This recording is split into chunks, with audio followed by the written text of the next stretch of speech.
Thomas Becket. He was the most powerful churchman in England. 4 knights cut his skull open on the floor of his own cathedral. Becket had once been the king's closest friend. Henry II made him Chancellor of England, the second most powerful job in the country. The 2 men hunted together, drank together, and ran the kingdom together.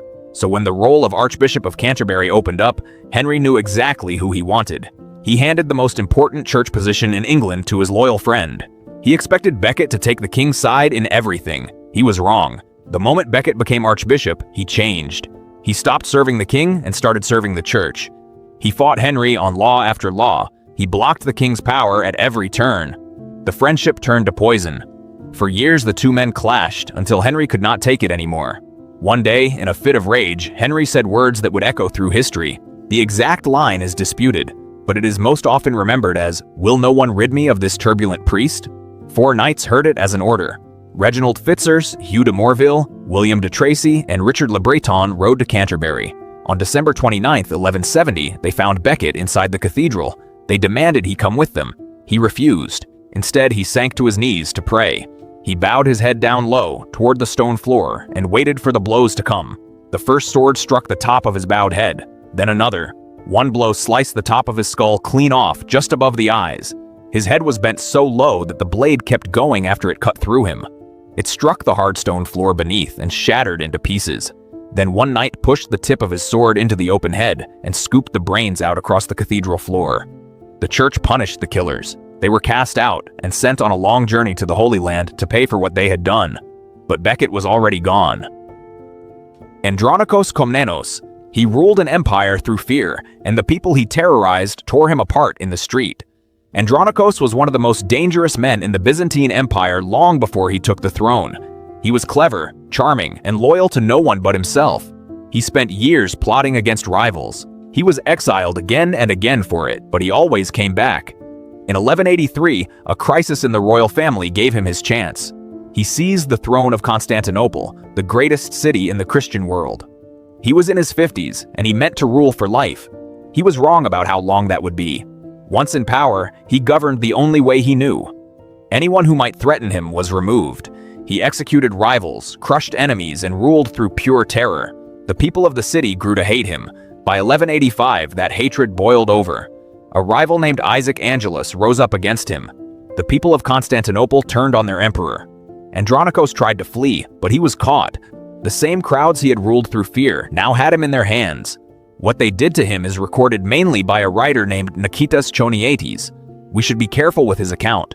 He was openly hostile to Andronikos, and his story may stretch the truth.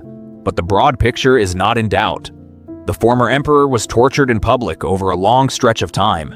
His right hand was cut off. One of his eyes was torn out. Boiling liquids were thrown over his body. Then he was hung upside down while the crowd stabbed and beat him for hours. The exact words he spoke are remembered differently across sources.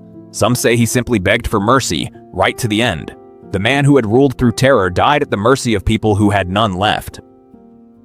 Al-Mustasim. He was the ruler of a 500-year dynasty.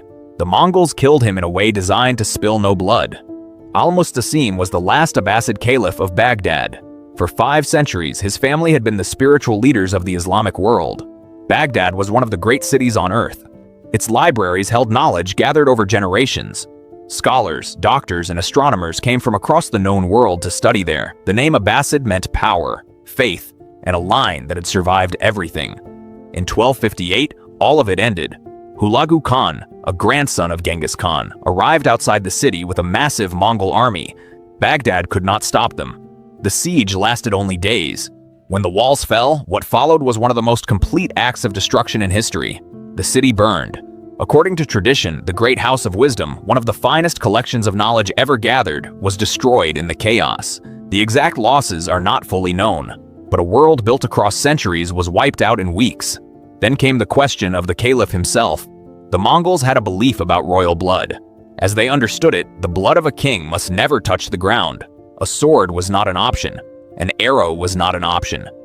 The most widely repeated account says they found another way. We should treat this as tradition, not proven fact. The story goes that Al-Mustasim was rolled up tightly inside thick carpets. He could barely move.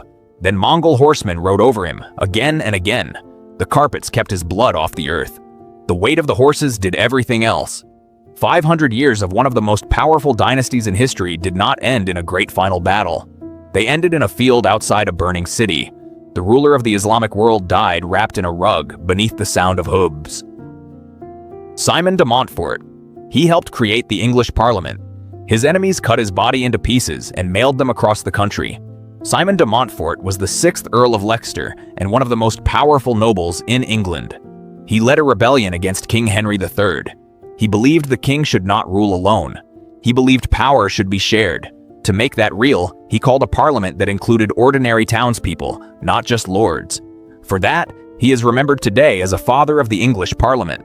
For a brief time, he was the most powerful man in England, but power like that makes enemies. By the summer of 1265, the king's son, Prince Edward, had built an army against him. The two forces met at the Battle of Evesham on August 4th. Edward did something cold and deliberate. He chose 12 men and gave them one job: find Simon de Montfort and kill him. The battle was a slaughter. De Montfort's army was crushed. He was surrounded, pulled from his horse, and killed. Roger Mortimer drove a lance into his neck. But for his enemies, killing him was not enough.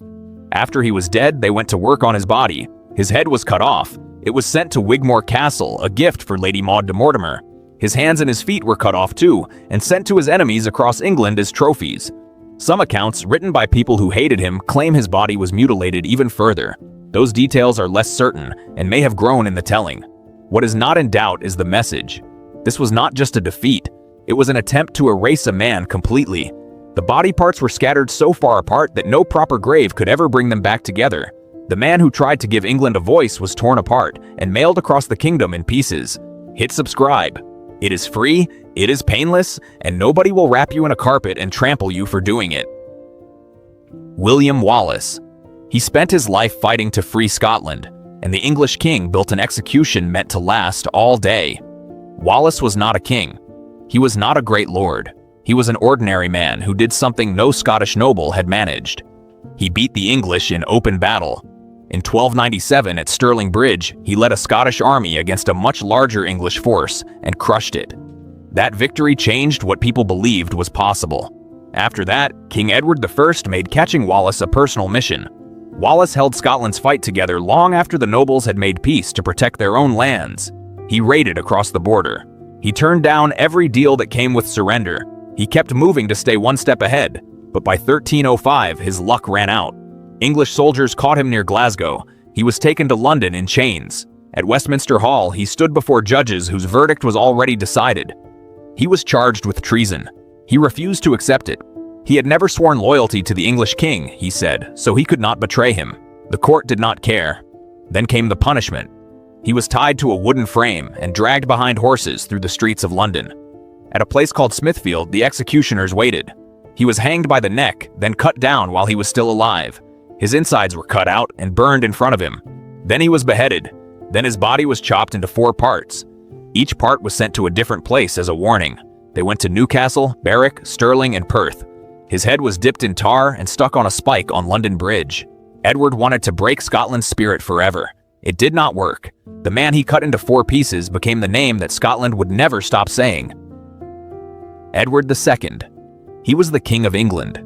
His killers murdered him in a way meant to leave no mark on his body. Edward II was a weak and unpopular king. He gave power and riches to a small circle of favorites, while the most powerful families in England grew to hate him. His rule fell apart slowly, then all at once. In 1326, his own wife, Queen Isabella, turned against him. She joined with a powerful noble named Roger Mortimer.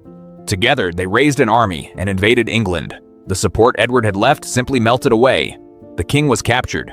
In January 1327, he was forced to give up his crown. His own son was made king in his place. Edward was locked away in Berkeley Castle, a prisoner in his own kingdom. A former king is a dangerous thing to keep alive. As long as he breathed, he was a threat. In September 1327, Edward died inside that castle. The exact date is not certain, but the most famous account of his death is one of the most disturbing in English history. That account comes from a writer named Geoffrey Le Baker, who wrote decades later. We should treat his version with caution. The story goes that Edward was held down, while a red-hot metal rod was pushed inside his body through a hollow horn. The method was chosen for a reason. It left no wound on the outside, The body could be shown to the public with no sign of murder. According to the story, his screams were so loud they carried far beyond the castle walls. Many historians doubt this version. Some believe he was simply smothered. Others think he may not have been murdered at all. The truth may never be known, but one part is widely accepted. Isabella and Mortimer are the names history blames. A king who lost his crown lost his life soon after in the dark. Joan of Arc. She was 19 years old and the English burned her alive in a public square. Joan came out of nowhere. She was a teenage farm girl who said that God was speaking to her. She claimed those voices were guiding her to save France. France was losing a long and brutal war with England. And then this girl appeared, and everything changed. At 17, she stood with French armies. She rode into battle. She helped break the siege of a city called Orléans when all hope seemed lost. Her presence lifted soldiers who had been beaten down for years. She helped turn the entire war. To the English, she was the most dangerous person in France. In 1430, she was captured and handed over to the English. They put her on trial. The charge was heresy, a crime against the church. But the trial was a setup. The judges answered to English power and the outcome was decided before it began. Joan defended herself with a sharpness that stunned the men in the room. She was 19, with no schooling, facing the most learned churchmen they could find. On May 30th, 1431, she was led into the old market square in Rouen. She was tied to a tall wooden stake above a pile of wood. The fire was lit. She died in the flames. What some say happened next has never been proven. It lives in tradition, not in hard fact.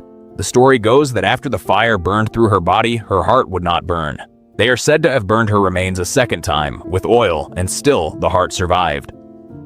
Then her ashes were thrown into the river, so no grave could ever become a holy place. The English burned her to destroy her. Instead, they created a legend. 25 years later, the church cleared her name, and in 1920, the girl they burned was made a saint. György Daza. He led a rebellion to free the poor, and they killed him by turning him into a king of fire. Daza was born around 1470 in Transylvania. He was a soldier, a fighter, a man of war with a fierce reputation. In 1514, he was given command of a peasant army. They were meant to march against foreign enemies. Instead, that army turned on the nobles who had crushed and starved them for generations. Daza became their leader. They called him a king of the people. The revolt spread fast. Manor houses burned, nobles were dragged from their homes. For a moment, it looked like the poor of Hungary might actually win. But peasants with farm tools could not beat trained armies forever.